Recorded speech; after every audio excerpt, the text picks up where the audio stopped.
Jangan lupa like, comment, and subscribe.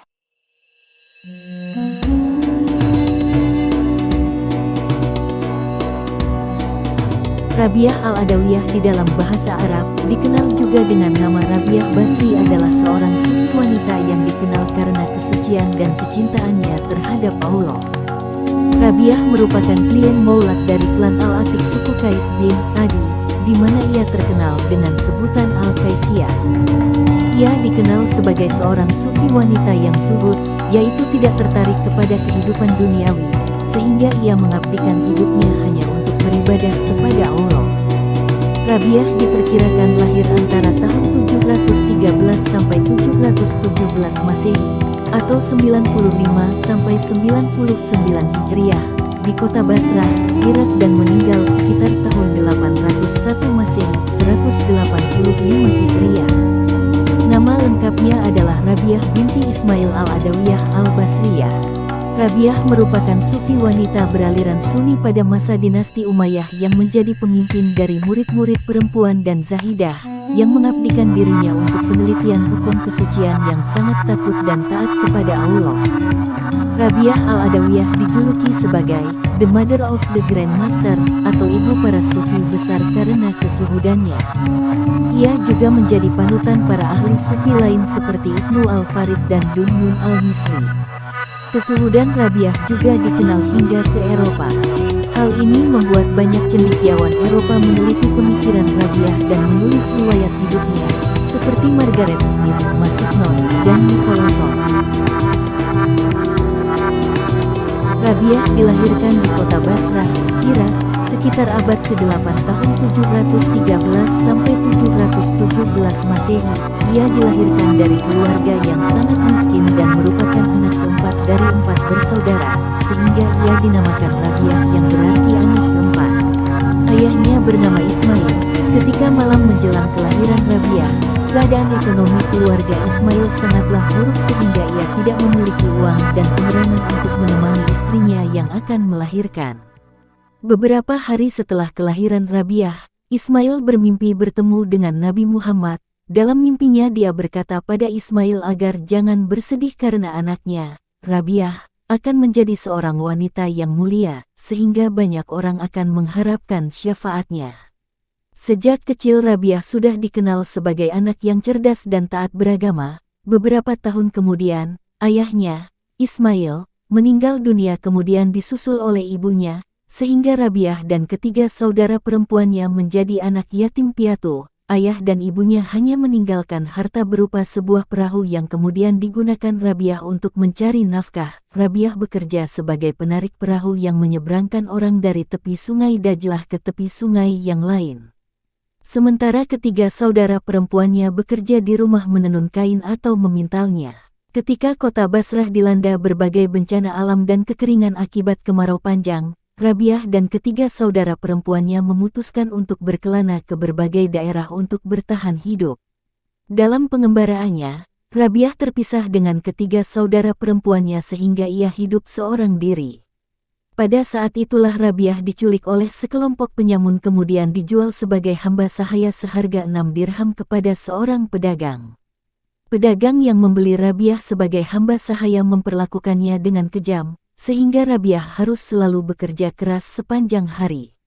Dalam suatu malam, Rabiah bermunajat kepada Allah jika ia dapat bebas dari perbudakan maka ia tak akan berhenti sedikit pun beribadah. Ketika Rabiah sedang berdoa dan melakukan salat malam, pedagang yang menjadi majikannya itu dikejutkan oleh sebuah lentera yang bergantung di atas kepala Rabiah tanpa ada sehelai tali pun. Cahaya bagaikan lentera yang menyinari seluruh rumah itu merupakan cahaya sakinah diambil dari bahasa Ibrani yaitu Sekinah yang berarti cahaya rahmat Tuhan dari seorang muslimah suci. Melihat peristiwa tidak biasa yang terjadi pada Rabiah, pedagang itu menjadi ketakutan dan keesokan harinya membebaskan Rabiah. Sebelum Rabiah pergi, pedagang itu menawarkan Rabiah untuk tinggal di Basrah dan ia akan menanggung segala keperluan dan kebutuhan Rabiah. Namun karena kezuhudannya, Rabiah menolak dan sesuai janjinya jika ia bebas, maka Rabiah akan mengabdikan hidupnya hanya untuk beribadah. kehidupan sebagai sufi dan pilihan untuk tidak menikah. Setelah bebas sebagai hamba sahaya, Rabiah pergi mengembara di padang pasir. Setelah beberapa saat tinggal di padang pasir, ia menemukan tempat tinggal. Di tempat itulah ia menghabiskan seluruh waktunya beribadah kepada Allah.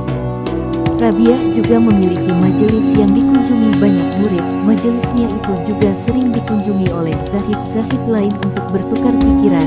Di antara mereka yang pernah mengunjungi majelis Rabiah adalah Malik bin Dinar, wafat 748 per 130 H. Sufyan As-Sauri, wafat 778 per 161 H. Dan Syaqiq Al-Balhi, wafat 810 per 194 H. Rabiah hanya tidur sedikit di siang hari dan menghabiskan sepanjang malam untuk bermunajat sehingga ia dikenal sebagai pujangga dengan syair-syair cintanya yang indah kepada Allah. Rabiah telah terkenal karena kecerdasan dan ketaatannya ke pelosok negeri sehingga ia menerima banyak lamaran untuk menikah. Di antara mereka yang melamarnya adalah Abdul Wahid bin Zaid, seorang teolog dan ulama, Muhammad bin Sulaiman Al-Hashimi, seorang amir dari dinasti Abbasiyah yang sangat kaya, juga seorang gubernur yang meminta rakyat Basrah untuk mencarikannya seorang istri dan penduduk Basrah bersepakat bahwa Rabiah adalah orang yang tepat untuk gubernur tersebut. Riwayat lain juga menyebutkan bahwa Hasan Al-Basri, seorang sufi besar dan sahabat Rabiah, juga meminangnya. Namun hal itu masih diragukan kebenarannya mengingat Hasan Al-Basri meninggal 70 tahun sebelum kematian Rabiah. Rabiah menolak seluruh lamaran itu dan memilih untuk tidak menikah. Meskipun tidak menikah, Rabiah sadar bahwa pernikahan termasuk sunnah agama, sebab tidak ada kependetaan dalam syariat Islam. Rabiah memilih untuk tidak menikah karena ia takut tidak bisa bertindak adil terhadap suami dan anak-anaknya kelak karena hati dan perhatiannya sudah tercurahkan kepada Allah. Tidak ada satupun di dunia ini yang dicintai Rabiah kecuali Allah. Sehingga atas dasar itulah, Rabiah memutuskan untuk tidak menikah hingga akhir hidupnya. Sekembalinya Rabiah dari Mekah untuk melaksanakan ibadah haji, kesehatan Rabiah mulai menurun. Ia tinggal bersama sahabatnya, Abdah binti Abi Sawal, yang telah menemaninya dengan baik hingga akhir hidupnya. Rabiah tak pernah mau menyusahkan orang lain, sehingga ia meminta kepada Abdah untuk membungkus jenazahnya nanti dengan kain kafan yang telah ia sediakan sejak lama.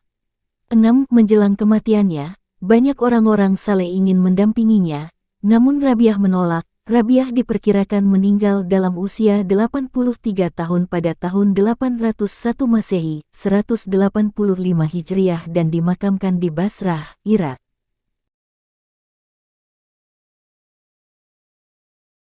Syair-syair cinta murni kepada Tuhan adalah puncak tasawuf Rabiah. Syair-syair kecintaannya kepada Allah kemudian banyak keluar dari ucapan sufi-sufi besar seperti Fariduddin Al-Atar, Ibnu Fardih, Al-Halaj, Ibnu Arabi, Jalaluddin Rumi telah dimulai lebih dahulu oleh Rabiah. Setengah dari syairnya adalah: Aku cinta padamu dua macam cinta. Cinta rindu, dan cinta karena engkau berhak menerima cintaku. Adapun cinta, karena engkau. Hanya engkau yang aku kenang. Tiada yang lain. Adapun cinta karena engkau berhak menerimanya. Agar engkau bukakan aku hijab, supaya aku dapat melihat engkau. Pujian atas kedua perkara itu bukanlah bagiku. Pujian atas kedua perkara itu adalah bagimu sendiri. Ulama besar Al-Ghazali banyak mendapatkan pengaruh dari kezuhudan Rabiah. Al-Ghazali memberikan pendapatnya tentang syair Rabiah itu. Menurut Al-Ghazali, yang dimaksud dengan cinta kerinduan adalah cinta akan Allah karena nikmatnya di atas dirinya karena Allah telah menganugerahinya hidup sehingga ia dapat menyebut namanya. Dan cinta kedua, yaitu cinta karena Allah berhak menerimanya, ialah cinta karena menyaksikan keindahan Allah dan kebesarannya yang kian hari kian terbuka baginya, maka itulah cinta yang setinggi-tingginya. Dalam syair yang lain, Rabiah berkata, Ku jadikan engkau teman bercakap dalam hidupku. Tubuh kasarku biar bercakap dengan yang duduk. Isimku biar bercengkrama dengan tolanku. Isi hatiku hanyalah tetiap engkau sendiri. Tujuan Rabiah yaitu kepada Tuhan karena Tuhan, bukan kepada Tuhan karena mengharap. Sehingga ia menuliskan lagi syair seperti ini. Ya ilahi, jika sekiranya aku beribadah kepada engkau karena takut akan siksa neraka, maka bakarlah aku dengan nerakamu. Dan jika aku beribadah kepada engkau karena harap akan masuk surga, maka haramkanlah aku daripadanya. Tetapi jika aku beribadah kepada engkau hanya karena semata-mata karena kecintaanku kepadamu, maka janganlah, ya ilahi, engkau haramkan aku melihat keindahanmu yang azali. Itulah kisah tentang Rabiah Al-Adawiyah, wanita sufi mulia pada zamannya dan sangat taat kepada Allah Subhanahu wa Ta'ala.